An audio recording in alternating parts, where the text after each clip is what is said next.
Nouvel épisode du podcast Le Bonheur c'est les autres avec Laurent Couzon. Bonjour Laurent. Bonjour Gérard.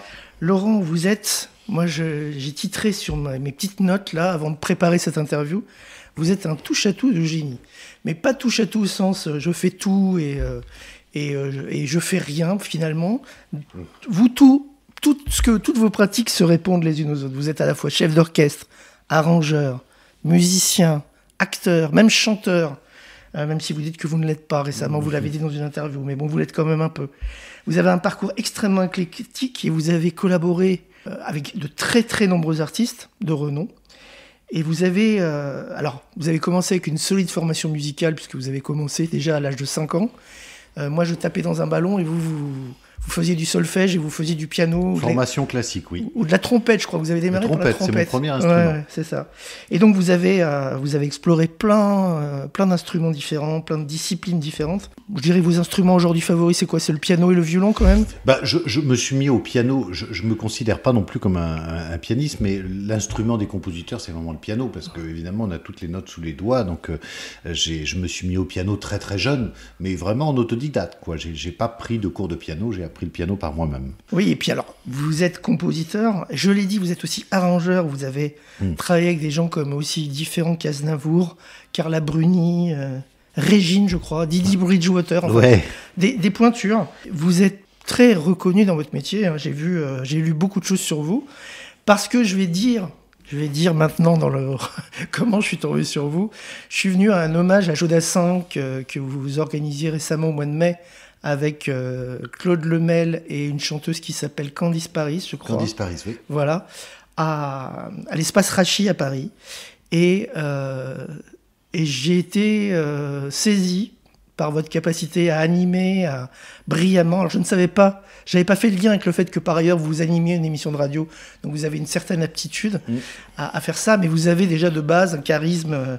Voilà, je vais arrêter de vous faire des compliments. Non, j'aime le faire. Voilà. C'est vrai que de manière générale, j'aime partager.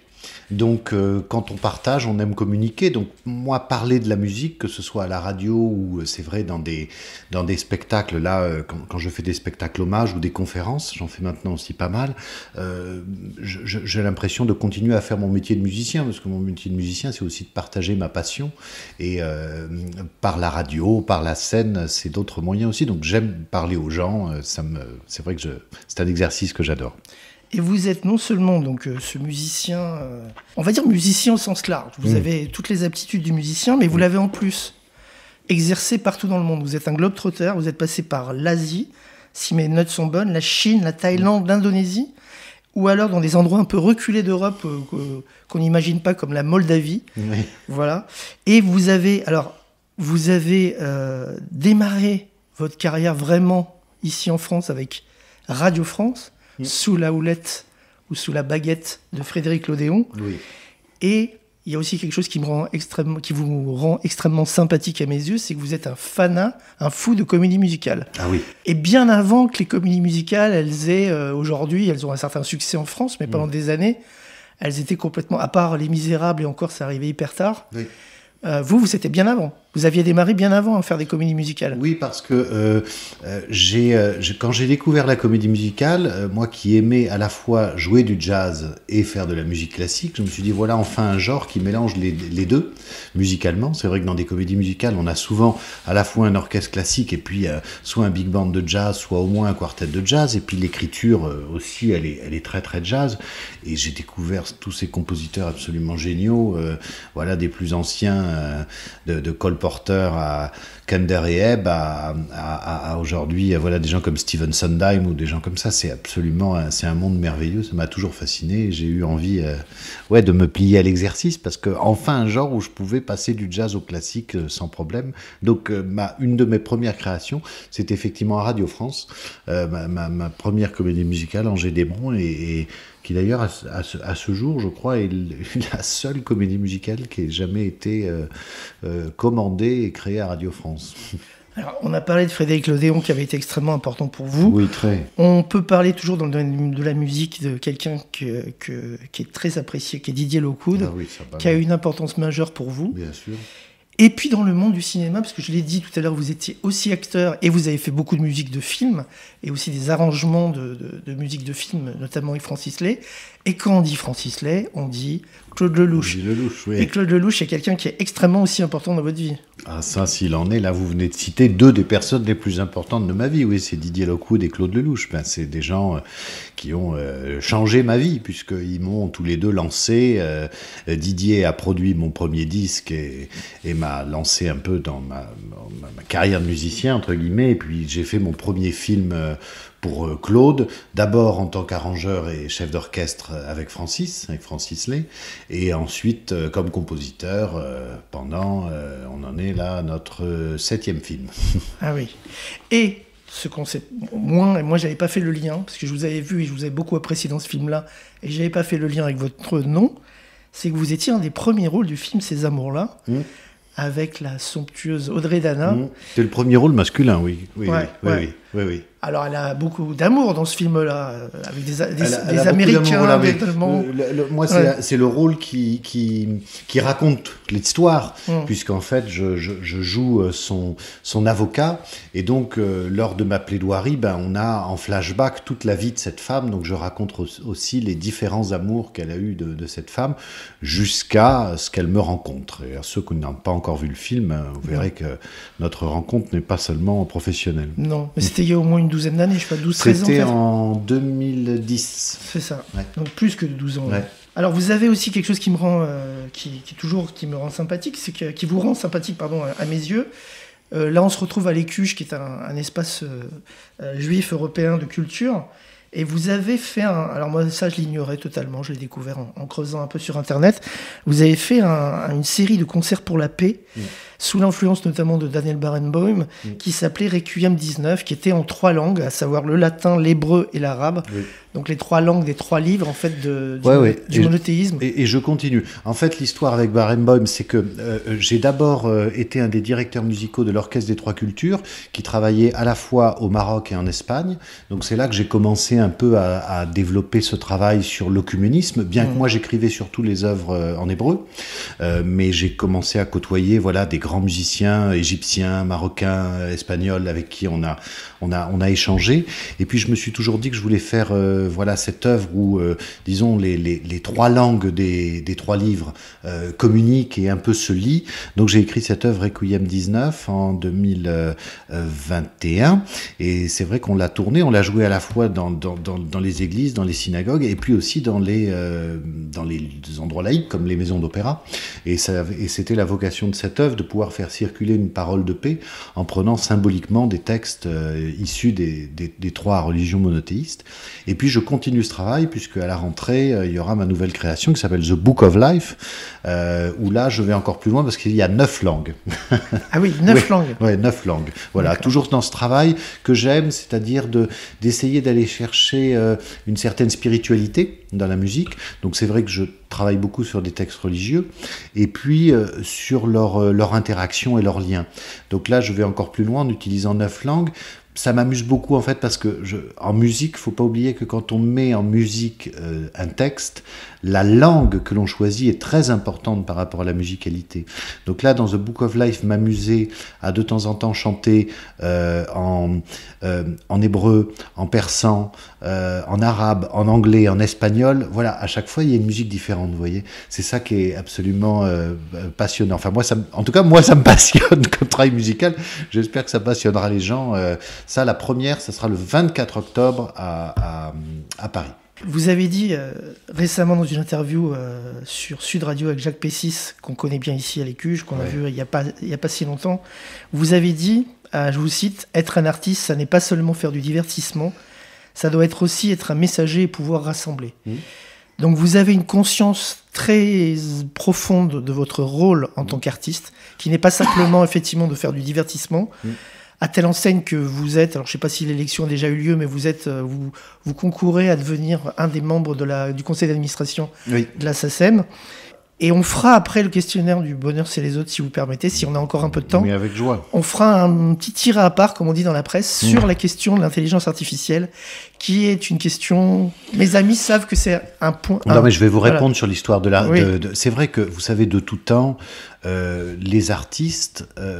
aujourd'hui, c'est un peu galvaudé de prononcer le mot artiste engagé. Moi, pourtant, j'y crois énormément. Parce que, de tout temps, la musique a servi à vraiment faire évoluer les sociétés, à apaiser et les mœurs et les âmes. Et tous les grands musiciens que j'admire, et que nous admirons tous, tous les grands noms de la musique classique, je veux dire de Bach à Beethoven, en passant par Mahler ou Mozart, sont des gens qui étaient plus qu'engagés dans leur temps. C'est-à-dire, Albert Camus avait cette jolie phrase, « L'artiste est un homme embarqué dans la galère de son temps ». Et c'est vrai que j'ai rien... De tout temps, il y a toujours eu de toute façon des artistes de divertissement. Je n'ai absolument rien contre. Vous parliez de la conférence sur Joe Dassin. J'adore Joe Dassin, par exemple, qui lui-même reconnaissait modestement qu'il n'était, entre guillemets, c'est pas péjoratif, qu'un artiste de divertissement, mais on a envie, je veux dire, on n'a pas tous les jours envie d'écouter une symphonie de Mahler, de temps en temps, on a envie d'écouter une chanson de Joe Dassin, vous voyez ce que je veux dire, c'est une question d'humeur, et il faut qu'il y ait les deux qui existent.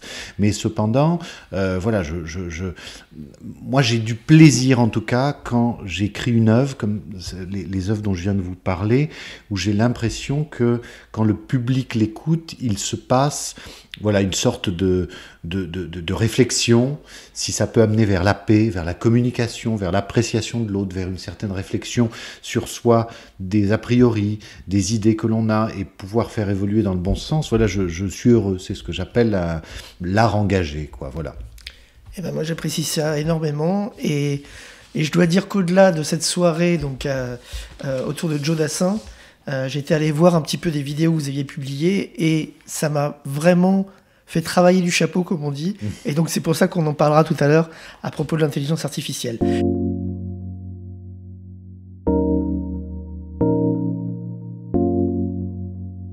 Mais venons-en maintenant au questionnaire du bonheur c'est les autres, si vous voulez bien. Et ma première question, elle est à la fois toute bête et en même temps assez profonde, c'est, si je vous demande comme ça à brûle pour point, c'est quoi la définition que vous donnez au bonheur? C'est quoi pour vous le bonheur?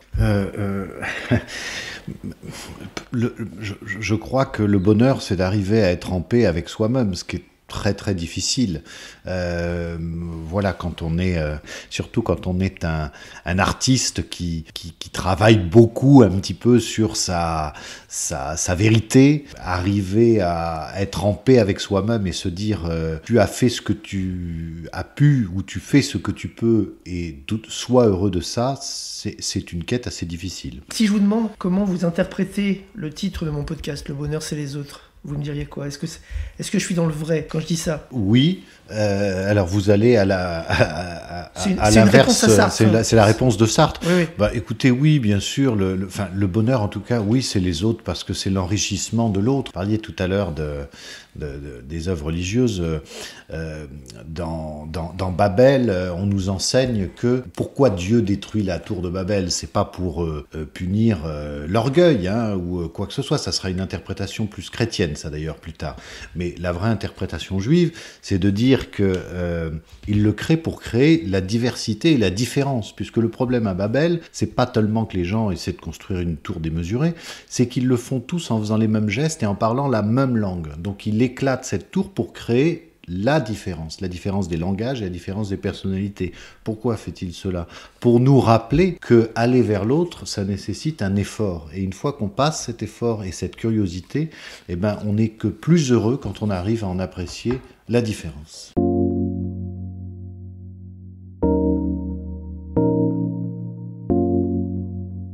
Vous êtes originaire de Tours, vous n'êtes pas parisien à la base, même si vous y habitez depuis des années. Oui. Et je ne sais pas si vous aviez des frères, des sœurs? Oui, j'ai un frère qui est toujours à Tours. Qui est toujours à Tours, Tourangeau. Et donc, si je vous demande quel souvenir heureux de votre enfance remonte spontanément à la surface, vous me répondez quoi? Écoutez, moi, les souvenirs heureux, c'est quand j'ai découvert la musique. Vous savez, je me souviens parfaitement, par exemple, quand j'ai écouté pour la première fois Ravel, ou quand j'ai écouté pour la première fois Mahler, ou quand j'ai écouté pour la première fois Tchaïkovski. Voilà, ce sont des souvenirs très précis qui me reviennent, et je vous parle de ça parce que c'était très jeune. C'est vrai que c'était à un âge qui devait être, je sais, aux alentours de 7, entre 7 et 10 ans, voilà, quelque chose comme ça. Je découvrais ces musiques petit à petit. Et c'est marrant parce que j'en ai encore certains ont des souvenirs olfactifs, hein, comme Proust. Moi, j'ai des souvenirs auditifs, quoi. Parfois, quand je réécoute des œuvres, j'ai des flashs d'enfance, voilà. Et d'un seul coup, je me suis dit quand même, ce monde est beau, parce que il existe des êtres humains qui créent des choses pareilles, c'est quand même pas mal.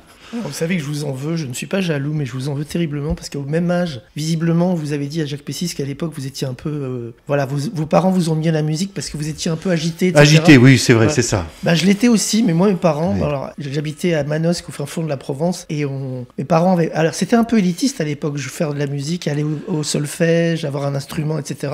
Je n'avais que des condisciples au collège qui faisaient de la musique, donc quelques-uns qui sont devenus un peu connus. Et moi, j'aurais adoré faire de la musique. Et ils m'ont mis au sport. Mais il n'est pas trop tard.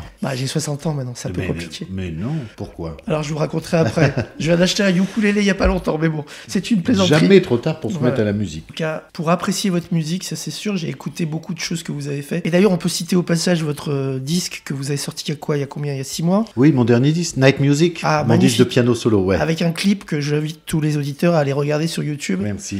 Qui s'appelle donc Night Music. Night Music, ouais. Et la nuit, c'est quelque chose de très important pour vous. Ouais, très important. J'écris que la nuit, moi. Ouais. Mais j'ai l'impression que vous êtes un peu... vous ne dormez pas la nuit, en fait. Nocturne, oui, tout à fait. Je suis vraiment j'écris la nuit. J'écris la nuit. J'ai besoin de cette lumière-là, ou cette absence de lumière-là, plutôt. Ce calme, ces bruits, ces lumières. Vous êtes un papillon de nuit comme Gainsbourg. Beaucoup plus, oui.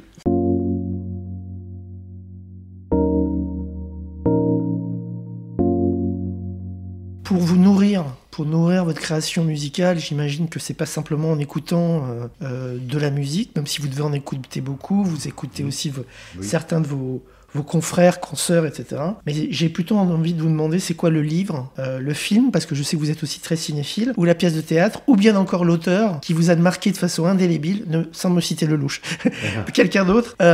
Voilà, ça peut être un auteur de livre, ça peut être un livre lui-même, ça peut être un film, quelque chose qui vous a marqué de façon indélébile et qui vous suit tout au long de votre vie, en fait. Alors c'est toujours les questions pièges d'arriver à choisir une œuvre, mais disons que alors on va pas mettre Lelouch, mais le cinéaste qui m'a le plus marqué lors de mes jeunes années, c'est Fellini. Voilà. Quand j'ai découvert Fellini, je me suis dit, mais c'est donc ça le cinéma. Et je crois que le cinéma, c'est Fellini. Voilà, c'est vraiment, d'un seul coup, c'est quelque chose qui n'est pas la vie. Voilà. J'aime bien le cinéma quand ce n'est pas la vie. Voilà. Ouais. Et ça, Fellini l'avait bien compris. Il disait, je suis un grand menteur. C'est-à-dire qu'il filme à la fois des scènes authentiques, mais il les transforme, il les triche, on voit que c'est faux. Ça m'a fasciné. Et avec un musicien fabuleux qui s'appelait Nino Rota. Et avec Nino Rota, quel génie, quel grand musicien. Voilà. Ouais. Je crois que par la suite, vous avez plutôt aimé, plus aimé, mais vous l'aimez aussi, Nino Rota, mais vous avez aimé, comment s'appelle-t-il Morricone. Oui. Morricone. J'aime autant l'un que l'autre. C'est deux langages complètement différents. C'est deux langages différents, mais c'est incroyable. Donc, Fellini, c'est lui qui vous a le plus inspiré et qui continue à vous inspirer. Oui, absolument. Et après, en littérature, alors je vais vous surprendre, j'aime tellement lire et il y a tellement d'auteurs que j'aime, mais je crois que un de mes auteurs favoris, c'est Jack London. Et ça va peut-être vous surprendre, parce que ce que j'aime chez Jack London, pour moi, ça... Alors, c'est votre podcast, c'est sur le bonheur. J'invite tous ceux qui vont pas bien à lire Jack London. Jack London. Voilà un homme au destin extraordinaire. Un ancien voyou qui a fait de la tôle, qui faisait des bastons, qui était alcoolo, qui était un gars de la rue, de rien, qui sortait de rien, qui d'un seul coup a découvert, on ne sait comment, une passion pour la littérature. Et quelle plume il a. Il s'est mis à publier ses premières nouvelles qu'il envoyait dans des petits journaux, et peu à peu, c'est devenu l'un des écrivains les plus lus au monde. Voilà. Et j'aime le destin de cet homme qui rappelle que voilà, l'art, la littérature, c'est pour tous. Et c'est ce que nous rappelle sans arrêt Jack London dans ses ouvrages. Il dit moi, je suis un gars de la rue. Un clodo de la rue qui d'un seul coup a trouvé en les mots ma passion et ma rédemption. Voilà, il me bouleverse pour ça. Et comme vous êtes polyglotte et que vous parlez très bien anglais, vous l'avez lu dans le texte ou vous l'avez lu en français ? Oui, je le lis parfois en anglais, mais je n'irai pas jusqu'à dire que je suis un bilingue, oulala. Si, vous parlez très bien l'anglais. Si.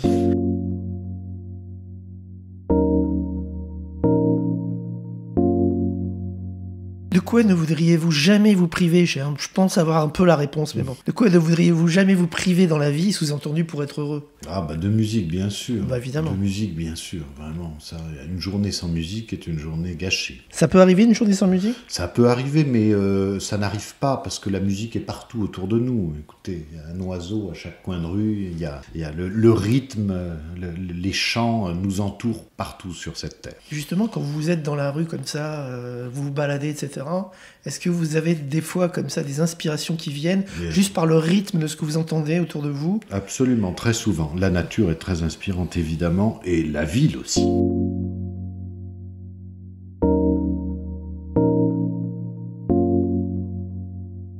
Je ne vais pas vous demander votre rapport à la religion, parce que je pense que c'est quelque chose d'intime et que... Voilà, il y en a qui m'en parlent, mais je ne demande rien sur ce sujet-là. Par contre, ce qui m'intéresse, c'est le rapport... Vous pouvez. Ouais, je pourrais, mais d'ailleurs, vous me répondez si vous voulez. Mais en tout cas, je voulais savoir quelle est votre attitude par rapport à ce qu'on pourrait appeler de manière générale la spiritualité et le rapport avec les morts, au sens... j'ai des invités qui me disent, par exemple, que régulièrement, ils ont des échanges... pas très fluides, mais ils ont des échanges avec des disparus, par exemple, peut-être pendant les rêves. Bon, vous ne dormez pas la nuit, alors c'est un peu compliqué de rêver. Non, je dors quand même à un moment donné. On peut dormir la journée aussi, vous savez. Oui, bien sûr.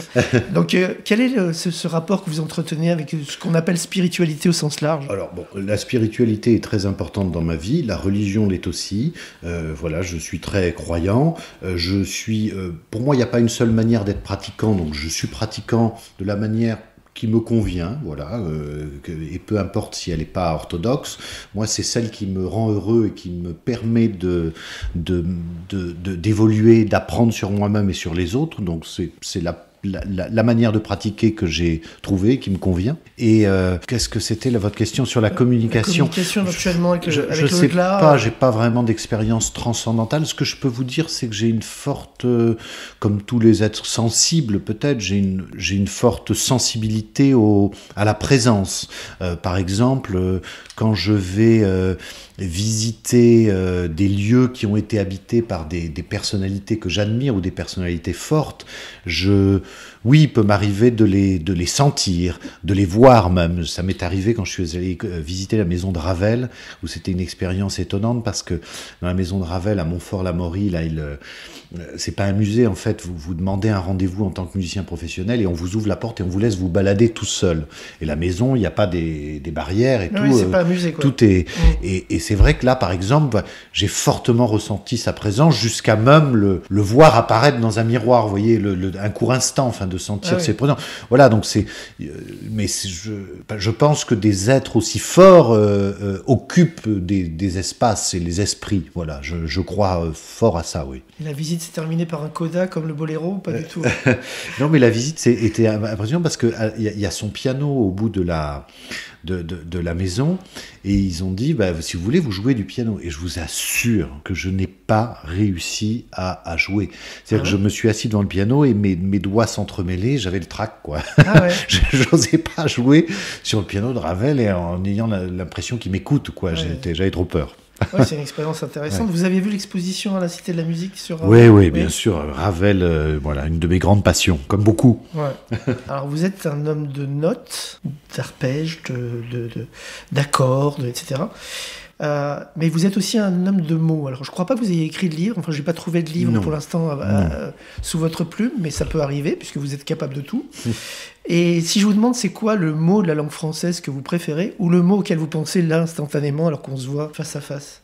Un qui vous vient comme Amour, ça. Forcément. Amour. Vous êtes un grand amoureux. L'amour, c'est important pour vous. Le mot amour ou l'amour en général? J'ai fait un film, un des derniers films que j'ai fait avec Lelouch s'appelait L'amour, c'est mieux que la vie. J'aime bien ce titre. Mais j'aime bien les titres de Lelouch. D'ailleurs, j'avais noté la phrase, je voulais vous la soumettre à la fin. Il dit toujours « Les plus belles années d'une vie sont celles qu'on n'a pas encore vécues ». Ouais. Et elle est d'ailleurs dans le film où vous êtes le premier rôle dans ces amours-là. Ouais. Et oui, donc amour, qui est aussi un fleuve en Russie et qui est voilà, et qui a une particularité, le mot amour. Est-ce que vous le connaissez dans la langue française? Ah bah dites-le moi. C'est un des 3 mots avec délice et orgue qui est masculin au singulier, féminin au pluriel. On dit un bel amour et on dit 2 belles amours. Comme quoi c'est indispensable. Exactement.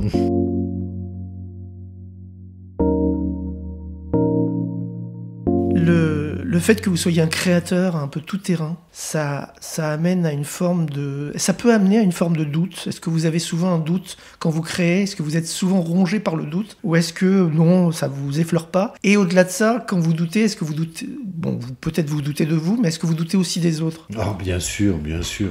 On est sans cesse en proie au doute. Et puis, est-ce que ce que j'ai écrit, c'est bien? Et est-ce que ça sert à quelque chose? Et pourquoi je le fais? Et pourquoi ça va pas? Mais ce que je peux vous dire, c'est que moi, je doute, je déchire beaucoup, je rature beaucoup, je jette beaucoup. Mais il y a une chose qui est certaine, c'est qu'avant de présenter une œuvre en public ou de l'enregistrer, il faut que je sois 100% sûr qu'elle me plaise. C'est-à-dire que si, quand je la rejoue, que je la réécoute, il y a un truc où je dis ça va pas, c'est que c'est pas prêt. Voilà. Et à un moment donné, il faut l'écouter, dire c'est chouette, c'est bien. Même si je suis le seul à le penser, il faut que le penser avant de le présenter à un public. Ça, je suis persuadé de ça. Et vous diriez de vous êtes perfectionniste, c'est-à-dire il faut vraiment que le... Oui, évidemment. Oui. Oui. Très perfectionniste. Mais il y a des musiciens qui ne le sont pas. Ça, on va pas dire de nom. Ah ouais, Non, mais on sait qu'il y en a certains qui se disent, voilà, c'est moi. Comme il peut y avoir des poètes ou des écrivains qui tiennent à leur premier jet créatif, ouais, et qui veulent pas trop remettre en cause. Vous, c'est pas le cas. Ah non. Vous êtes plutôt comme Brassens qui sans arrêt taillait et qui réimprimait, qui réécrivait à chaque fois toute la partition et les paroles. C'est pas tout à fait vrai. Si ça vous intéresse, je vous le dis. Moi j'écris vite, ouais, mais après je réfléchis longtemps. Ouais.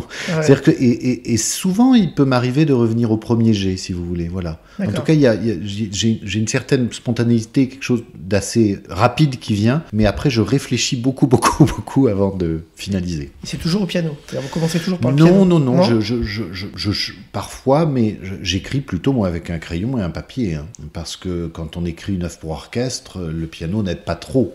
Il peut aider pour trouver une mélodie ou chercher des harmonies, mais à un moment donné, quand il faut écrire pour 80 musiciens, il faut son papier et son crayon. Pour quel défaut de vos contemporains vous avez le plus d'indulgence? Pour les artistes, ça serait l'ego, parce que c'est très pénible à vivre pour les autres, et moi je suis bien conscient que ça doit être pénible à vivre pour certains de mon entourage, mais c'est indispensable au métier d'artiste. Je veux dire, un artiste qui n'a pas d'ego, c'est très compliqué, c'est antinomique avec ce métier. Évidemment qu'on a envie d'être aimé, évidemment qu'on a envie d'être entendu, d'être applaudi, et évidemment que le travail artistique, ça passe par une certaine manière de parler de soi, quoi. Donc c'est ça, j'ai de l'indulgence pour l'ego des artistes, je le trouve touchant et mignon, moi, parce que je sais qu'en fait, derrière, il y a beaucoup de doutes. Hein. Et c'est touchant quand un artiste vous dit qu'il n'a pas d'ego, parce que j'en ai croisé quelques-uns récemment. Moi, je n'ai pas d'ego. Ouais. Voilà. Ceux qui n'ont pas d'ego, c'est ceux qui en ont le plus, à mon avis. Ceux qui disent ça, en tout cas.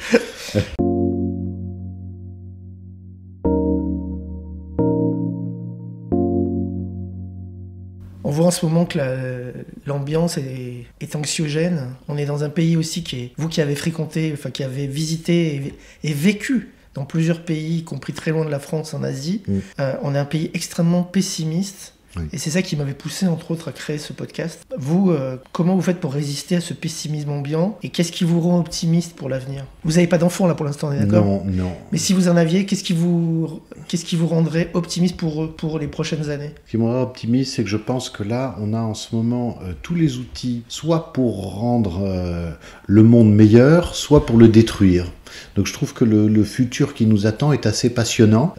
J'espère que ça sera la première option et je compte sur nos enfants pour réagir et retrouver, si vous voulez, le goût et l'art du vrai et du réel. Le problème, c'est que ce qui rend les gens aussi pessimistes et malheureux, c'est une déconnexion du réel. À partir du moment où on est face à des sentiments vrais, face à des choses vraies, que ce soit dans la musique, dans la littérature, dans les gens. Aujourd'hui, les gens dialoguent avec des gens même qui n'existent pas sur leur iPhone ou sur tout ça. Tout ça est effrayant. Réapprendre le goût du vrai. Voilà. On a quand même la chance d'être sur cette planète inédite, jusqu'à preuve du contraire, dans l'univers, où on est toutes ces formes vivantes et ces êtres vivants. Enfin, retrouvons le goût d'apprécier le vivant, quoi, et les êtres vivants qui nous entourent. Enfin, donc je veux être optimiste m'épuise par rapport à ça, et je veux croire que toute cette espèce d'élan de choses artificielles, de l'intelligence artificielle, On va y venir. à toute l'évolution des machines, je veux, pour être optimiste, croire que les gens vont s'en lasser à un moment donné et revenir à ce qui est essentiel, c'est-à-dire le réel, l'humain, la vie. Est-ce que ça passe pas par l'enseignement et des arts, et notamment de la musique, Absolument. qui est totalement négligé en France par rapport à d'autres pays? Absolument. Et parce qu'en fait, aujourd'hui, des jeunes qui cassent ou des jeunes qui utilisent des outils prohibés ou pas prohibés, mais en tout cas qui sont pas dans le réel, comme vous dites, c'est des jeunes souvent qui n'ont pas les moyens ni de parler, ils ont un vocabulaire assez fruste, encore moins d'écrire, et encore moins probablement de jouer de la musique. Alors, je fais pas une généralité, il y a des jeunes extraordinaires, il y a une création musicale très forte en France, peut-être plus forte que dans certains autres pays, mais à côté de ça, il y a toute une jeunesse qui est complètement délaissée parce qu'ils n'ont pas cette capacité à Moi, s'exprimer. je vais vous raconter une petite anecdote. J'ai amené pour la première fois à l'opéra quelqu'un qui n'y était jamais allé de sa vie. Et quelqu'un qui n'a pas reçu l'éducation pour ça, et ça arrive à tellement de gens. C'est mon cas, il faut avoir l'école pour l'opéra. Voilà, et qui a toujours eu peur d'y rentrer en se disant c'est pas pour moi, c'est un truc, j'y vais pas. Et voilà, et qui écoutait que de la musique qu'on appelle urbaine, et qui aurait jamais foutu les pieds là-dedans. Et en fait, quand cette personne est sortie de l'opéra, elle m'a dit mais en fait, comment on peut avoir envie d'écouter une autre musique après avoir vu cela? Je veux dire, c'est au-dessus de tout, quoi. Il est évident. Donc ça a changé sa vie. Et aujourd'hui, elle va y retourner, elle va en écouter, elle va s'y intéresser. Donc j'ai conscience que la musique classique, comme le cinéma, la littérature, tout ça, évidemment qu'il faut être pris par la main au départ, parce que ce sont des maisons, ce sont des endroits, notamment la musique classique, où on peut avoir peur d'entrer si on n'y est pas amené. Voilà. Et il y a tout un travail à faire là-dessus, pour dire c'est pour vous, c'est pour tout le monde en fait. Voilà. Parce qu'en fait, pourquoi ils n'écoutent pas notre musique? C'est parce qu'ils se disent en fait, c'est cette musique-là qui est pour nous. Donc voilà pourquoi on écoute ça et on n'écoute pas autre chose. L'autre musique, c'est pour eux. Donc dès qu'il y a cette espèce de scission en disant, il y a des choses qui sont pour nous et il y a des choses qui sont pour les autres, c'est là que ça devient terrible. Vous voyez ce que je veux dire? Chapelle. C'est ça tous les problèmes du monde en fait. Ça vient de là. Voilà. Non, tout est à tout le monde.